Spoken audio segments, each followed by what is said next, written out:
गीत ट्रेंडिंग में चलता।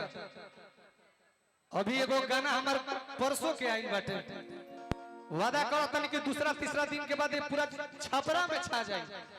ऐसन गाना बा, ऐसन गाना बा, लेकिन हम चाहत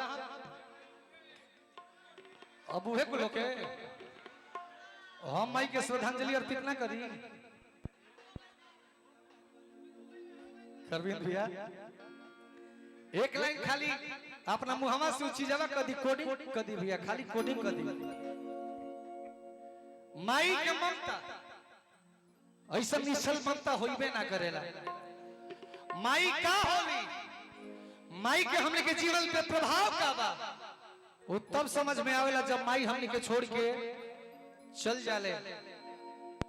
दुनिया में सब चीज दोबारा मिल जाए, लेकिन एगो माई के प्यार बा जौन एक बार चल जी अरविंद भैया वो चीज के मरम हुआ समझत होगा।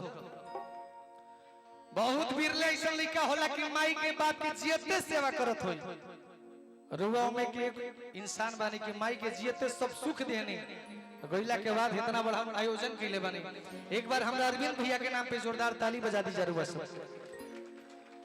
और जिंदगी में माई से बड़ा कोनो भगवान नहीं के भैया, एक साक्षात उदाहरण हम बानी। इनकी गल के हम माई के सबसे ज्यादा माने वाला, हमरा से लाख दर्जा माने वाला। लेकिन अगर माई बाप के सम्मान ना कल जाई, आजाद के बहरी देव घर में बाबा के पूजल जाई, ये छपरा में महेंद्र नाथ के पूजल जाई, थावे में मैया रानी के पूजल जाई, वो पूजा स्वीकार ना हो।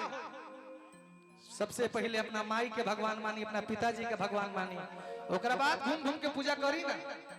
सब कोई सुने वाला बात है, वही माई खातिर सब चीज बा, लेकिन माई नहीं थे। सब चीज सब रिश्ता कहे वाला लोग बा, बेटो लोग कही अरविंद भैया, लेकिन जौन माई बेटा कही नोरुआ के वो बेटा कहला के कोनो जवाब ना रहे। आज माई नहीं थी, माई के रुआ 11 दिन पहले जाके अंतिम संस्कार करा के आई बानी।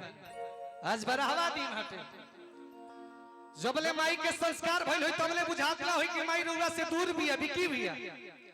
जे माई के जरा के भीड़ भाड़ से रुआ घरे जब अकेले आई होखो तब माई के कोना कोना में खोजत होखो, माई ना मिली। तब रुआ अपना परिवार के संगे बैठ के कहे पर मजबूर हो जाए भैया